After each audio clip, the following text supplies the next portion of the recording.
Olá, tudo bem? Nosso segundo encontro falando sobre o livro de Neemias, um livro espetacular, né? E hoje eu queria, nessa mensagem, aproveitar essas verdades espirituais fantásticas que tem no livro de Neemias para trazer um assunto que tem tudo a ver com a nossa vida hoje. A defesa que nós devemos levantar contra ataques malignos, né? E isso eu vou usar novamente o livro de Neemias, né? Nessa segunda mensagem sobre o livro. A última mensagem já está disponível no nosso canal, convido você a assistir, sobre restauração restauração de vidas. E Neemias, ele é conhecido no seu livro como o livro da restauração. É um livro de reconstrução. Então, nós vamos ver algumas passagens do capítulo 4 e do capítulo 6 juntos. Mas eu queria falar um pouco mais sobre o livro de Neemias, né? Ele foi levantado por Deus para reconstruir aquilo que foi destruído, demolido e arrasado. Deus o levanta porque o Espírito Santo, atuando na mente, atuando no ser de Neemias, mostra para nós como ele é um especialista em reconstrução, em fazer tudo de novo, tudo novo, começar do zero, começar melhor. Deus enviou seu Filho Jesus Cristo com esse propósito para reconstruir nosso ser, que estava completamente destruído pelo pecado. Então, reparem, irmãos, como é bonito essa mensagem, como é bonito as Escrituras Sagradas. Deus, ao enviar Jesus Cristo, reconstruir o nosso espírito. Agora está reconstruindo a nossa alma, o nosso psique, e haverá um tempo onde nosso corpo será um corpo também completamente reconstruído. A Bíblia diz que somos novas criaturas, né? Nós vemos nesse livro de Neemias ele se colocando nas mãos de Deus, sendo guiado pelo poder do Espírito Santo para liderar um povo derrotado, um povo oprimido, um povo sem menor autoestima. Neemias, nós vimos na última mensagem, ele levanta recursos espirituais, materiais, né? Mobiliza todo aquele povo que completamente sem autoestima, de uma forma tão incrível, para uma obra de reconstrução dos muros de Jerusalém. Isso mostra para nós que não existe, queridos, situação definitiva que Deus não possa mudar. Nós temos uma tendência a olhar sempre com a nossa mente, e no meio de derrotas, no meio de dificuldades, e esquecemos que Deus nos criou. Ele sabe exatamente de tudo aquilo que nós precisamos. Jesus falou que Deus trabalha o tempo todo por nós. Só que quando ele trabalha, ele não trabalha de acordo com a nossa maneira, de acordo com nossos métodos, né? Porque muitas vezes a gente gostaria que Deus fizesse isso ou aquilo, mas precisamos entender que a nossa mente é muito limitada. A nossa mente é tão limitada que ela só se move no campo daquilo que é provável, daquilo que é possível, daquilo que é racional. E esses limites para Deus não existem. Não existe. Deus é, sobretudo, sobrenatural. E toda vez, nós vamos ver hoje nessa mensagem, toda vez que a gente é usado por Deus para reconstruir uma situação da nossa vida que estava completamente aniquilada, né? E muitas vezes está assim por nossa própria culpa, por causa de erros do nosso passado, né? Por causa de estilo de vida que tivemos no passado. Ele, quando nos levanta para reconstruir, aguarde oposição. Aguarde oposição. Jesus foi muito claro ao falar que nesse mundo passaremos por tribulação, mas devemos ter bom ânimo. Isso faz parte do viver. Infelizmente, esse mundo é dominado por Satanás, né? O espírito maligno, Efésios capítulo 6, diz que a nossa luta não é contra carne e sangue, e sim contra principados, potestades, dominadores deste mundo tenebroso, as forças espirituais da maldade que dominam o mundo, que usam seres humanos para fazer maldade, que usam a natureza caída do homem para fazer maldade, né? E Neemias, dentro desse cenário de destruição que estava em Jerusalém, a gente vê a liderança desse homem sendo usada pelo Espírito Santo, motivando famílias de judeus para reconstruir o muro.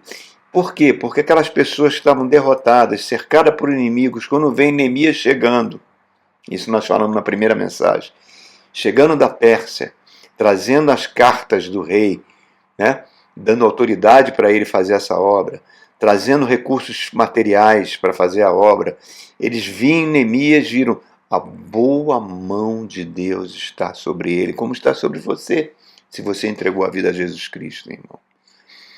Muitas vezes esse processo de reconstrução na nossa vida é doloroso. Muitas vezes nosso casamento está passando por dificuldades, temos problemas de relacionamentos com os filhos, temos problemas no nosso trabalho, na nossa carreira. Porque dentro de nós, querido, temos um velho homem, uma velha natureza que é inimiga de Deus, tá? Que teima em não se submeter ao Espírito Santo de Deus, que quer viver de forma independente de Deus. E tudo isso causa muito conflitos, causa muito sofrimento, tanto na nossa vida, naquelas pessoas que nos cercam. O livro de Neemias, ele é precioso para nos ajudar, porque ele apresenta princípios espirituais, procedimentos espirituais de proteção. Proteção contra levantes dos espíritos malignos que usam pessoas para nos atingir e da nossa própria natureza, que vai muitas vezes na contramão daquilo que Deus quer.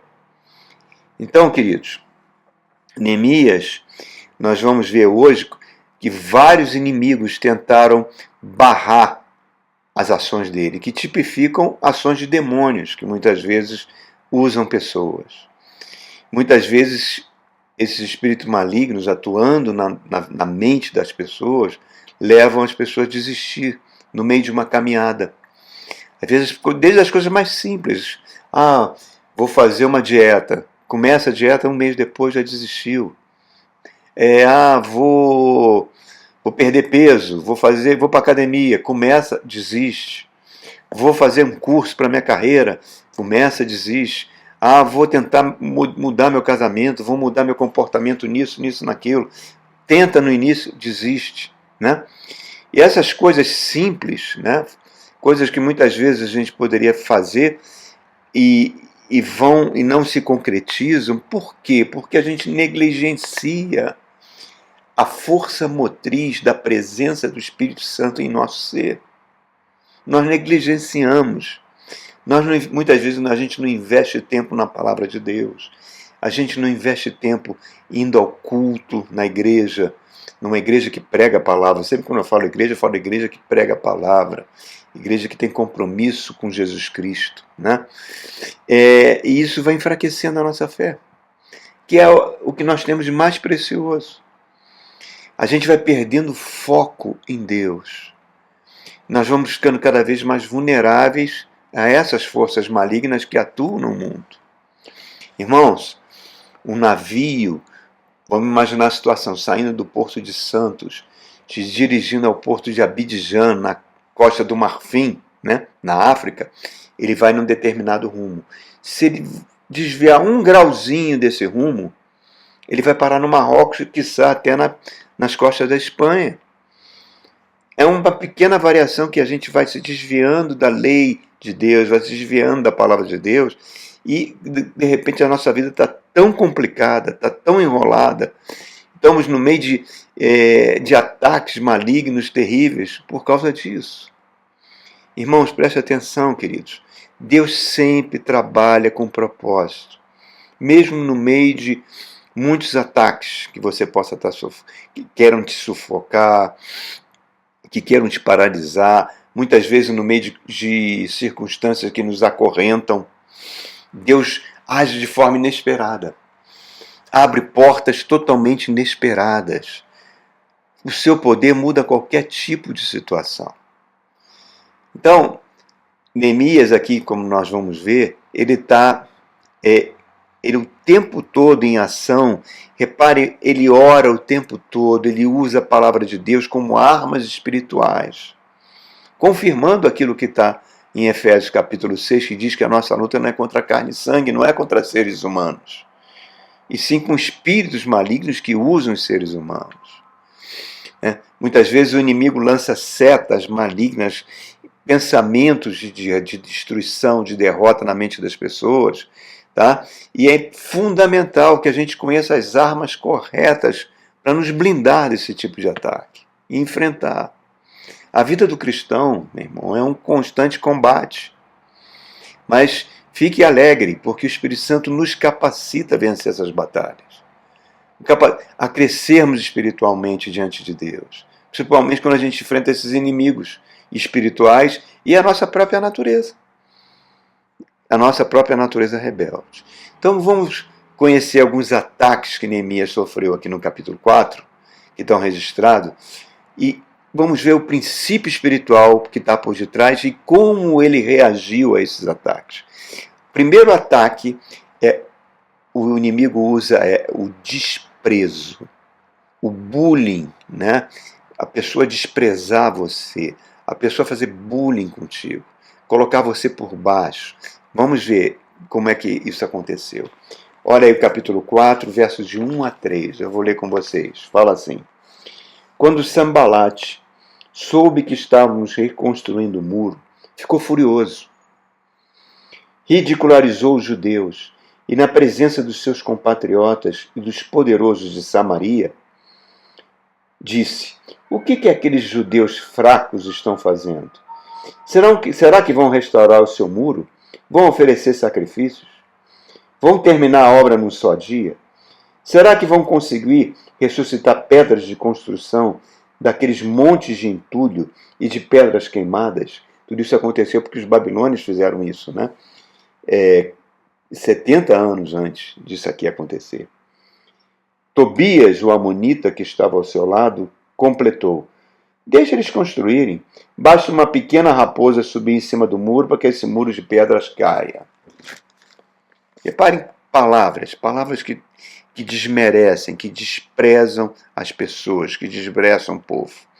Sambalá é um general colocado pelo Império Persa sobre as forças ali de Samaria. Tobias era o chefe da inteligência dele, né? Um amonita.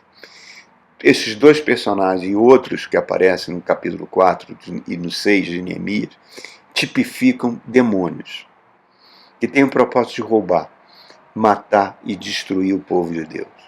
Os judeus estavam numa miséria total. Neemias chega com uma caravana, trazendo cartas do rei Ataxerxes, né, investido de autoridade. O que isso acontece? Atrai o ódio dessas pessoas poderosas que estavam em Samaria. E aí elas vão usar o primeiro tipo de ataque que o diabo faz.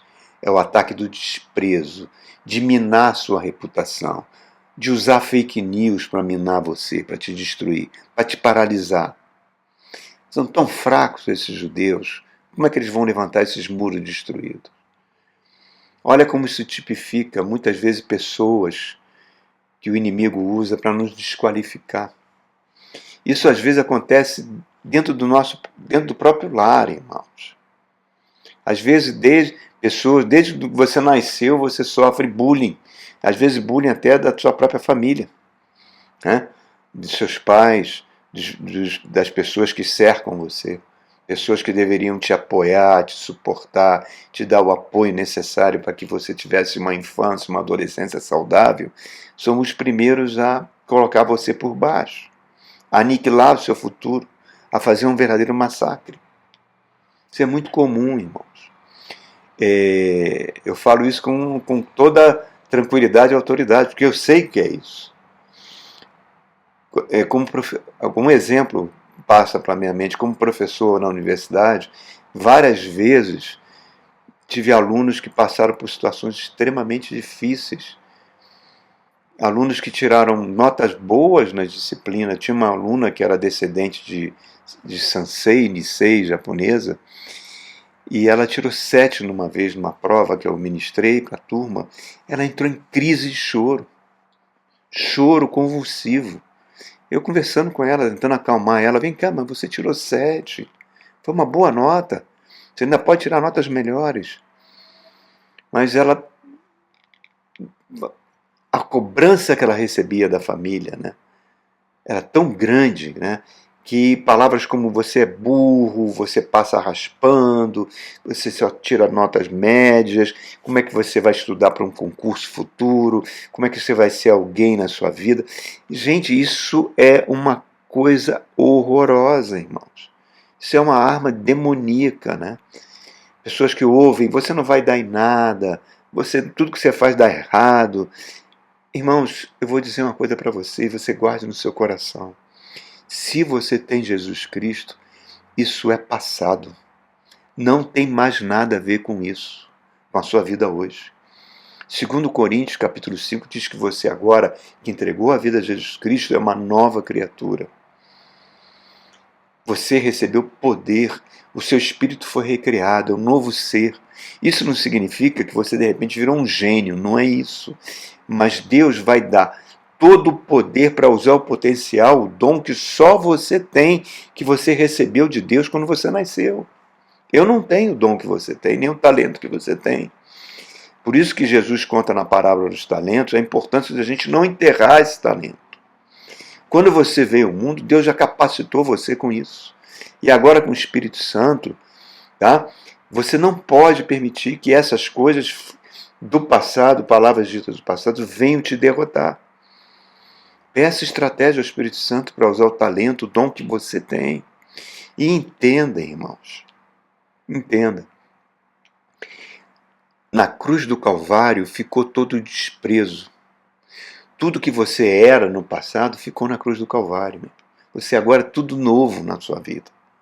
O Wagner, quem me conheceu antes de Jesus, vai ver que não tem nada a ver com o Wagner hoje, quem eu sou. Nada, nada. Nada, nada, nada, nada a ver. Às vezes, quando eu encontro pessoas que não me conheciam antes da conversão, elas se surpreendem pela maneira de ser, de pensar, pelo que Deus fez na minha vida e na vida da minha família. Elas se surpreendem, irmão. Porque realmente com Deus é assim.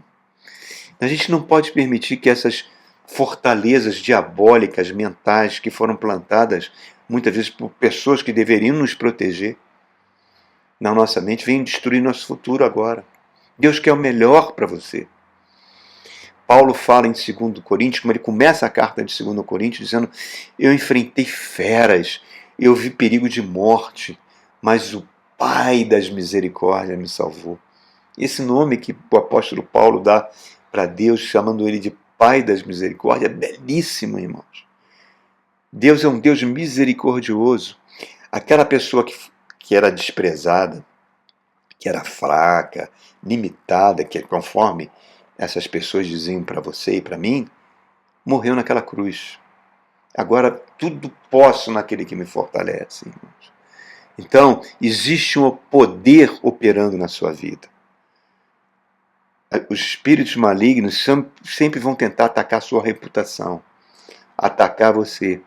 Né? Aí ele falando, uma raposinha vai destruir o muro que eles levantaram, vai dizer que você é fraco, que você é incompetente. Mas vamos ver como Neemias reagiu a esse tipo de acusação, contra o desprezo. Olha só os versos 4 a 6. O que ele diz? Ouve-nos, ó Deus. Repare, o tempo todo ele está orando, está falando com Deus. Pois estamos sendo desprezados. Faze cair sobre eles a zombaria.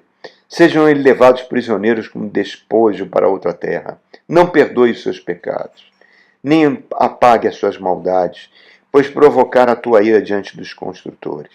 Nesse meio tempo, fomos reconstruindo o muro até que toda a sua extensão chegamos à metade da sua altura, pois o povo estava totalmente dedicado ao trabalho. Isso é lindo. O povo não parou, apesar da humilhação, apesar das ofensas, apesar da difamação, o povo continuou fazendo a obra. Romanos 12, 19 fala para mim e para você, não se vingue a si mesmo, mas dá lugar à ira, porque a mim, diz o Senhor, pertence a vingança e eu a retribuirei. Neemias não bateu boca com esses inimigos. Neemias não foi lá brigar, não foi tomar satisfação. Neemias não foi falando para as pessoas o mal desses líderes de Samaria. Não. Ele simplesmente entregou o problema do desprezo nas mãos de Deus. A luta não é nossa, irmãos. A gente tem que aprender a enxergar as obras do diabo usando pessoas para nos destruir. Quando você entrega nas mãos de Deus, Deus vai sempre te defender. E o povo continuou trabalhando mesmo sob o desprezo. Neemias não parou de orar. E a mesma é conosco, não devemos desistir nunca. E Neemias, além disso, anima o povo. Olha só no verso 19 e 20 do capítulo 4, o que ele fala. Então eu disse aos nobres, aos oficiais, ao restante do povo, a obra é grande, é extensa, estamos separados, distantes um dos outros ao longo do muro. Do lugar de onde ouvirem o som da trombeta, juntem-se a nós ali. Deus, nosso Deus, lutará por nós. Ele coloca Deus o tempo todo à frente, irmãos. O tempo todo à frente. Nós somos chamados para isso. A sua igreja tem que ser um lugar de renovação de forças. Um ambiente hostil que é esse mundo, tá? A gente não pode se deixar o luxo de não congregar, não ir aos cultos, irmão. Receber poder, receber força por meio da palavra de Deus. Segundo ataque, quando o inimigo percebeu que o desprezo não deteu aqueles homens, não deteu aquele povo, e olha que tinha pessoas que nunca trabalharam com obra, né? Pessoas que eram perfumistas, eram trabalhadores de tecelões. Então, de repente, todos eles foram engajados, inclusive as mulheres, as filhas, todo mundo engajado nessa obra. Todo mundo engajado. Aí o inimigo lança o segundo ataque, o ataque frontal. Olha o verso 7 e 8, que diz assim do capítulo 4. Quando, porém, Sambalate, Tobias, os árabes, os amonitas, os homens de Asdod, souberam que os reparos dos muros de Jerusalém tinham avançado e que as brechas estavam sendo fechadas, ficaram furiosos. Todos juntos planejaram atacar Jerusalém e causar confusão. Mas nós oramos ao nosso Deus e colocamos guardas de dia e de noite para proteger-nos dele. Olha só, ele ora e faz a parte dele também. Agora olha o verso 11. E os nossos inimigos diziam, antes que descubram qualquer coisa ou nos vejam, estaremos no meio deles, vamos matá-los e acabar com o trabalho deles. Os judeus que moravam perto desses homens 10 vezes nos preveniram. Para onde quer que vocês se virarem, saibam que seremos atacados de todos os lados. Ataque frontal. Satanás e seus demônios lançam um ataque frontal. Quando ele não consegue te paralisar pelo desprezo, pela fake news, pelo bullying, ele lança um ataque frontal, que pode ser de diversas formas. Em qualquer tipo de violência verbal, emocional, física. Tá? Se você continua avançando, ele parte para o outro nível de ataque, ele junta forças. Nós vemos isso nos evangelhos. Quando Jesus é entregue a Pilatos, Pilatos manda ele para Herodes Antipas. Tanto Pilatos quanto Herodes Antipas não se davam. E os dois, depois que Jesus vai lá no palácio de Herodes, Pilatos se reconcilia com Herodes Antipas. O diabo tem esse poder de reconciliar pessoas para fazer maldade, para fazer algo mal de acordo com o seu propósito. Qual é a reação de Neemias a esse ataque frontal? Verso 13, ele fala assim, ó. Por isso posicionei alguns do povo atrás dos pontos mais baixos do muro, nos lugares abertos, dividido por famílias, armado de espadas, lanças e arcos. Ele se prepara para o ataque. Você não precisa se preparar pegando um revólver ou qualquer arma, como foi essa estupidez que algumas, entre aspas, locais que se diziam igrejas, que abençoavam armas, abençoavam as pessoas a comprar armas, uns 2 ou 3 anos atrás. Isso é coisa demoníaca. Sabe por quê? Porque 2 Coríntios capítulo 10, verso 4, diz que as armas da nossa milícia não são carnais, não são armas físicas, mas são armas poderosas em Deus. Confissão de pecados, oração, pregação da palavra. Isso são armas poderosíssimas para fechar as brechas da nossa vida.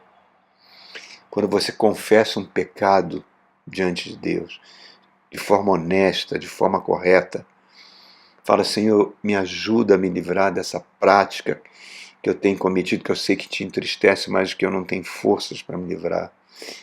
Fala com Deus, abre o teu coração diante de Deus, seja honesto com Deus, porque Deus já sabe tudo, não adianta você esconder, né? Provérbios 28 diz: aquele que não confessa o seu pecado jamais prosperará, mas aquele que confessa e deixa alcança misericórdia. Não minimize o pecado, não terceirize o pecado, né? Não coloque a culpa em outras pessoas. Reparem que nessa obra, Neemias, a primeira coisa que Neemias faz, lá no capítulo 1, nós vimos na última pregação, ele confessa o pecado do povo por estarem nessa situação de miséria completa. Ele se coloca, e ele era uma criancinha, ele não fez aquilo, mas ele se coloca no meio do povo e confessa os pecados e pede misericórdia de Deus. Isso é uma prática fantástica, irmãos, porque o inimigo, quando vem com ataque frontal, ele muitas vezes pode ser um assalto, pode ser uma doença, pode ser uma coisa violenta para realmente tentar parar você. E você, quando faz isso, irmãos, tá? Você pode até passar por uma situação dessa, mas o Espírito te levanta, te coloca de pé, te faz você superar qualquer tipo de ataque. Quando a gente não cria esse hábito de fazer uma autoanálise, confessar diante de Deus, a gente está abrindo brechas para ele atacar nosso casamento, nossa família. Olha a reação de Neemias, no verso 14 a 16. Fiz uma rápida inspeção. Imediatamente disse aos nobres, aos oficiais e ao restante do povo: não tenho medo deles. Lembre-se que o Senhor é grande e temível, e lutem por seus irmãos, por seus filhos, por suas filhas, por suas mulheres e por suas casas. Quando os nossos inimigos descobriram que sabíamos de tudo e que Deus tinha frustrado a sua trama, todos nós voltamos para o muro, cada um para o seu trabalho. Daquele dia em diante, enquanto a metade dos meus homens fazia o trabalho, a outra metade permanecia armada de lanças, escudos, arcos e coraças. Os oficiais davam todo o apoio ao povo de Judá. Reparem, metade constrói e metade dá segurança, protege. A obra continua, irmãos. Neemias inspecionou, verificou onde tinha brechas, onde tinha falha. A gente tem que fazer isso com a nossa vida. Que práticas que eu estou tendo que estão abrindo brechas para que o inimigo me ataque? E exortou o povo para confiar em Deus. Reparem, trabalho, vigilância, oração. Jesus chega para os apóstolos e fala: vigiai, porque a carne é fraca, mas o espírito de vocês já está pronto, está recriado. Então, a gente tem que ter isso o tempo todo como objetivo, porque às vezes você não está passando por uma situação de perigo nem nada, você acha que está tudo ok, mas às vezes a ausência de conflito nesse mundo, muitas vezes, é uma trégua que o inimigo está dando temporária para juntar forças. Não cesse de orar nunca, irmão. Nunca, nunca, nunca. Deus quer que você use essas armas espirituais para vencer. Terceiro tipo de ataque. Olha só, a falsa aliança. O ataque frontal não deu certo, a calúnia não deu certo, agora ele vai criar uma falsa aliança. É a religião entrando. Olha só o capítulo 6. Vamos ver aqui. Quando Sambalate, Tobias, Gesem, o árabe, e o restante dos nossos inimigos souberam que eu havia reconstruído o muro e que não havia ficado nenhuma brecha, embora até então eu ainda não tivesse colocado as portas nos seus lugares, Sambalate e Gesem mandaram a seguinte mensagem: venha, vamos nos encontrar num dos povoados da planície de Ono. Eles, contudo, estavam tramando fazer-me o mal. Repara aqui, irmãos. Vamos conversar, Neemias. Para com isso, não sou teu inimigo. Vem com aquela conversa mole. Né? Isso é muito perigoso, porque o diabo se traveste de anjo de luz, irmãos. Qual é a reação de Neemias? Olha só o verso 3 e 4 do capítulo 6. Ele fala: Por isso enviei mensageiros com essa resposta. Estou executando um grande projeto e não posso descer. Por que parar a obra para ir me encontrar com vocês? Mandaram 4 vezes a mesma mensagem e todas as vezes lhe dei a mesma resposta. Inacreditável isso, irmãos. Como é um homem focado. A obra do Senhor para Neemias é prioritária. Faça a sua ida aos cultos, o seu momento de oração, o seu momento de palavra como prioritário na sua vida. O domingo é o dia do Senhor, irmãos. É o dia de ir para a igreja, de ouvir a palavra, de receber poder, alimento espiritual. Não deixe de congregar, irmãos. Não se dê ao luxo nesse ambiente de perigo que a gente vive. Porque sutilmente, irmão, você vai perdendo a sua fé. E a fé, quando você perde, tudo fica muito difícil. 4º ataque. Ele tentou fazer aliança. Aí vem o ataque da religião, da falsa profecia. Olha o verso 10. E fala assim: Então fui à casa de Semaías, filho de Delaías, neto de Metabel, que estava trancado a portas adentro, e disse: Vamos nos encontrar na casa de Deus, no templo, a portas fechadas, pois estão querendo matá-lo. Eles virão esta noite. Olha como isso é diabólico, irmãos. Semaías era judeu. Era do povo de Deus. Certo? Tentava levar Neemias para dentro do templo. O templo tinha sido reconstruído, né? É ali antes dos muros. Estava pequeno, mas era o templo do Senhor. E Neemias não podia entrar no templo assim, senão ele estaria contrariando a lei. Então ele está tentando levar Neemias para pecar. E também desencorajando, dizendo que vão matá-lo. Né? Para que ele perca esse espírito de liderança, para que ele possa ser acusado depois. Isso é uma praga, irmãos.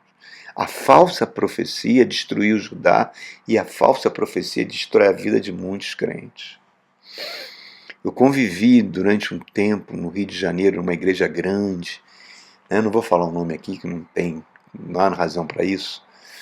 E essa igreja tinha um grupo de casais que trabalhavam em encontro de casais extremamente unidos, davam todo o suporte ao pastor, e eu e minha esposa fizemos parte durante pouco tempo desse grupo. Haviam mais de 100 casais. E um dia a gente chegou trabalhando com eles, eram muito simpáticos, e a gente admirava aquela união toda. Um dia eles chegaram para mim e para minha esposa e falavam: olha, sábado à noite nós vamos fazer uma reunião lá em Ipanema, na casa de um irmão. Você queria ir? A gente foi. Chegamos lá numa sala grande, tinha um homem sentado no meio da sala. Segundo eles, era um profeta de Deus. E estava casal por casal fazendo uma fila para pedir uma consulta para eles, para ele falar alguma coisa da vida. Quando eu vi aquilo, irmãos, eu fiquei profundamente perturbado. Eu falei: meu Deus, a igreja tem uma palavra de primeiro, o pastor prega uma palavra fantástica, extremamente bíblica, a verdadeira profecia. Por que as pessoas estão vindo aqui como se fosse uma macumbaria evangélica, como se fosse uma sessão espírita evangélica, para pedir o que vai acontecer com minha vida amanhã, qual é o recado de Deus? Gente, isso não está bom. E não deu outra, irmãos, não deu outra. Passaram-se alguns meses, esse grupo se dissolveu completamente, saíram da igreja, eram amigos, perderam o contato um com o outro, porque o diabo faz isso, ele separa. Quando eu estava na Marinha, eu tive um suboficial que trabalhava comigo, ele era pastor de uma denominação, e ele foi numa igreja, foi mandado para uma igreja lá para Baixada Fluminense, porque essa igreja sofria muito com a comunidade vizinha que apedrejava, a igreja estava passando por muitas crises. Ele entrou, então, foi assistir o culto e ficou horrorizado, porque o pastor não conseguia pregar. Quando ele começava a pregar, levantava uma senhora: assim diz o Senhor, assim, levantava outra, assim diz... Os profetas de plantão da igreja. E ele, quando assumiu a igreja, a primeira coisa que ele fez foi chamar essas senhoras no gabinete e falou: senhora, vocês estão proibidas de, durante a pregação da palavra, interromper para falar pseudos profecias. Se vocês têm alguma profecia, me procurem como pastor da igreja. Elas ficaram revoltadas, saíram da igreja, levaram alguns membros, mas a igreja prosperou. A comunidade vizinha passou a adorar. Deus não é um Deus de confusão, irmãos. Quantas pessoas tiveram a vida destruída por falsa profecia? Pessoas que a pessoa, olha, Deus falou, o famoso Deus falou que você tem que casar comigo. Já vi isso acontecer. Já vi acontecer coisas que eu ficava de cabelo em pé, né? Coisas da carne humana, o diabo usando as pessoas. Se o diabo usou Pedro teve uma revelação completa que Jesus Cristo era o Filho de Deus. Logo em seguida, ele repreende Jesus, porque Jesus está dizendo que iria para a cruz. Jesus se vira e chama ele, arreda Satanás. A facilidade que o diabo tem de usar seres humanos. Meu irmão, a vida com Deus é caminho apertado. É estrada estreita, não existe atalhos. É oração, é palavra, é segurar na nossa natureza. Porque toda profecia, se viesse, um dia você precisar de um profeta, vai ser para corrigir um caminho errado que você está seguindo. E não para afagar o seu ego. Né? Isso foi a destruição de Israel e de Judá. Os falsos profetas, porque os verdadeiros profetas, Isaías, Jeremias, falavam que o povo estava completamente em caminhos errados. Isaías foi cerrado no meio, Jeremias foi preso e foi surrado várias vezes. Deus quiser mandar um recado para você, não é porque você precisa ouvir esse recado e você está demorando a entender. Normalmente é um recado para nos exortar a mudar um caminho errado. Mas normalmente ele usa a palavra. A palavra é a verdadeira profecia. Olha como Neemias conhecia a palavra. Olha só como que ele reage a isso. Verso 11 do capítulo 6, ele fala assim: Todavia, eu lhe respondi, você acha que um homem como eu deveria fugir?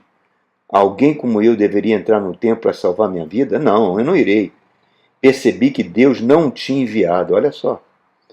E que ele tinha profetizado contra mim porque Tobias e Sambalate o tinham contratado, quer dizer, ele foi corrompido.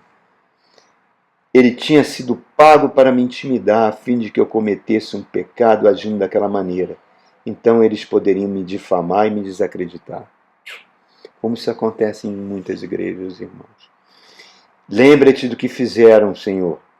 Lembra-te também da profetisa Noadia e do restante dos profetas que estão tentando me intimidar, falsos profetas, falsos pregadores do Evangelho. Todo dia a gente vê um escândalo, meu irmão, causado por um falso pastor. Que a gente possa pedir proteção ao Senhor, ficar sempre ligado nisso, irmãos. Tá? Confissão de pecados, pregação da palavra e oração são armas poderosíssimas, regras simples, mas com grande valor espiritual. E a última coisa, irmãos, a última defesa contra ataques malignos, vamos lá no capítulo 8, verso 10. Neemias vai fazer uma frase linda. Neemias acrescenta: podem sair, vamos comer, vamos beber do melhor que tiverem. Repartam com quem nada tem preparado. É um dia consagrado ao nosso Senhor. Não se entristeçam, porque a alegria do Senhor os fortalecerá. Neemias mandou fazer um grande churrasco quando o muro estava concluído e celebrou e disse: a alegria do Senhor é a nossa força. Neemias era um homem grato a Deus. A gratidão nos blinda, irmãos. Devemos dar importância. A gente dá tanta importância aos problemas que a gente não enxerga a bondade de Deus. Foque nas coisas que te alegram, que Deus te dá. E você tenha certeza do amor de Deus por você. Joyce Meyer, num dos seus livros, ela conta uma história interessante.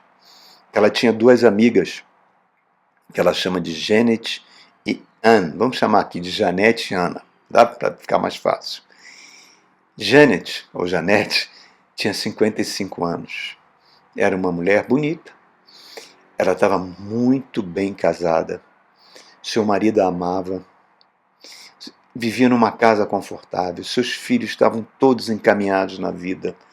Eram filhos super saudáveis, super amorosos. Né? E Janet, pouco a pouco, mesmo com essa vida confortável, com esse casamento, ela foi permitindo que o tédio afetasse a sua mente. O diabo trabalha muito com tédio, irmãos. E ela começou a criar o mau hábito de se queixar. O tempo todo se queixando. Eu queria uma casa maior. Eu queria uma vida de aventuras. Um marido que não trabalhasse tanto. Foi criando aquele rosário, aquele mau hábito de se queixar. E a Ana, a outra amiga, que não conhecia ela, mas que depois Joyce vai unir as duas, vai apresentar as duas. A Ana já tinha uma vida bem diferente. Ela era solteira e ela contraiu diabetes e uma doença na coluna e nos rins. Além disso, ela tinha um emprego de 22 anos que ela perdeu. Teve que voltar a trabalhar num emprego, começar do zero, num emprego que pagava um salário bem menor. Não tinha uma família. E um dia as duas sentaram juntas na mesa com a Joyce, e aí começou o rosário de queixas da dona Janet. Começou a falar da sua vida. A Ana interrompe ela e fala: troco de vida contigo agora. Quer trocar comigo agora? Troco de vida agora. Você tem um marido que te ama, você tem uma casa confortável, você tem uma família que te ama, você está completamente cega em relação à bondade de Deus para contigo. Eu troco de vida agora com você. Irmão, olha só, irmão, quantas vezes Deus nos livra de perigo, quantas vezes a gente recebe cura de doenças que a gente nem percebe. Vamos aprender a escolher, a ser feliz. A alegria do Senhor é a nossa força. Por mais que sejam difíceis as circunstâncias, tem milhões de pessoas que trocariam de lugar com você, que queriam trocar de lugar de você, que estão em situação bem pior. A gratidão nos blinda dos ataques malignos, irmãos. Paulo fala em Colossenses capítulo 3, que seja a paz de Cristo o árbitro em seus corações, porque vocês estão agora inseridos no corpo de Cristo. O Rei dos Reis, o que controla o universo, é a cabeça desse corpo. Eu estou nesse corpo, eu estou debaixo da proteção dele. Ele não vai permitir nenhum mal que eu não consiga suportar, nenhuma tentação que eu não consiga suportar. Ele sempre vai me dar o escape. Que eu aprenda a confiar. Não determine a bondade de Deus pela quantidade de dores que você está passando, ou perdas que você está passando. Se você tem a gratidão o tempo todo, como Neemias era grato, é a chave para uma mudança de vida, irmãos. Te liberta dessa prisão mental que Satanás quer te manter. Pastor, fui muito rejeitado. Todos nós, de uma forma ou de outra, fomos rejeitados. Na nossa infância, na nossa adolescência. Agora, eu não posso permitir que esse sentimento de rejeição venha me destruir, fazendo eu cultivar mágoa, rancor, medo, orgulho, rebelião. Jesus não quer que você viva uma vida no meio de turbilhão mental e de acusação, irmãos. Cristo fala: se o Filho vos libertar, verdadeiramente seis livres. Eu fui liberto das garras de Satanás. Então vamos ter foco, assim como Neemias teve o foco de reconstrução. Vamos focar nossa vida para a aceitação que Deus tem por nós. Jesus levou na cruz do Calvário todo tipo de bullying, todo tipo de rejeição, todo tipo de maldade contra nós, meu irmão. Peça ajuda a Ele para perdoar as maldades que você sofreu, né? E supere isso, irmãos. É a chave da vida bem-sucedida. Eu termino com uma historinha verídica. Verídica. Muito interessante. Porque, sabe por quê? Quando a gente não alimenta isso, a gente começa a sentir culpa. E o diabo trabalha com a culpa. É a comida da serpente. A culpa nos corrói. A culpa nos dá câncer. Tem uma história que ilustra bem isso, irmãos. Não vou falar o nome das crianças. Dois irmãos. Uma menina de 15 e um menino de 12 anos. Eles costumavam passar suas férias na chácara da sua avó, né? E na chácara da sua avó tinha um laguinho lindo lá, com alguns patinhos que ela criava, ela adorava aqueles patos. Esses esses dois irmãos, quando iam para lá, ajudavam a avó. Tinham tarefas para fazer, né? Arrumar. A menina ajudava a lavar o banheiro, lavar a louça, e ele também ajudava em algumas tarefas, recolhia o lixo. Em suma, essas tarefas estavam ali com amor para ajudar a avó. Um dia, o menino pegou uma tiradeira e estava atirando. Numa dessas de atirando, ele acabou acertando o pato e matou o pato da vovó. Ele ficou muito nervoso com aquilo, porque a avó adorava o pato. Então ele olhou para um lado, olhou para o outro, pegou o patinho morto, fez um funeral ali, enterrou, ficou quietinho e tentou sair. Quando ele saiu, chegou em casa, a irmã chamou ele num canto e falou para ele: olha, é o seguinte, eu vi que você matou o pato. E ó, a partir de agora, se você não quer que eu conte para a vovó o que você fez, você vai agora assumir as minhas tarefas. Você vai lavar a louça todas as refeições, vai lavar o banheiro semanalmente, vai fazer isso e aquilo. Em suma, ela passou as tarefas todas para o irmão. E ele começou a fazer. E depois de 15 dias ele não aguentava mais. Aí ele fala: não, eu não aguento mais isso. Ela: vou contar para a vovó. Não aguento mais isso. Eu vou contar para a vovó, vou assumir que eu matei o pato. Ela, se quiser me castigar, me castiga, mas eu não aguento mais essa escravidão que você está me colocando. E procurou a vovó. Quando ele chegou na vovó, falou: vovó, queria contar uma coisa para você. Eu peço já que você me perdoe. Sabe aquele patinho que a senhora gostava tanto? Eu, sem querer, peguei a tiradeira, não vi a tiradeira, matou o patinho. E eu já enterrei. A avó olha para ele com um olhar tão amoroso. Chama ele, abraça, beija. Eu sei, meu querido, que isso não foi intencional. Não tem problema, eu já sabia, eu vi quando isso aconteceu. Mas eu estava apenas esperando que você viesse a mim. Até quando você ia suportar a escravidão que a sua irmã te colocou com essas acusações? Fica tranquilo, eu te amo, tá tudo bem, dê um beijão nele, vai brincar. Irmão, essa história é tão incrível que é exatamente isso que o diabo faz com a gente, irmão. Ele coloca culpa. Ah, você não está sendo um bom filho, você não está sendo uma boa mãe, você fez isso, você fez aquilo, você está debaixo do juízo, da ira de Deus. Isso é uma mentira.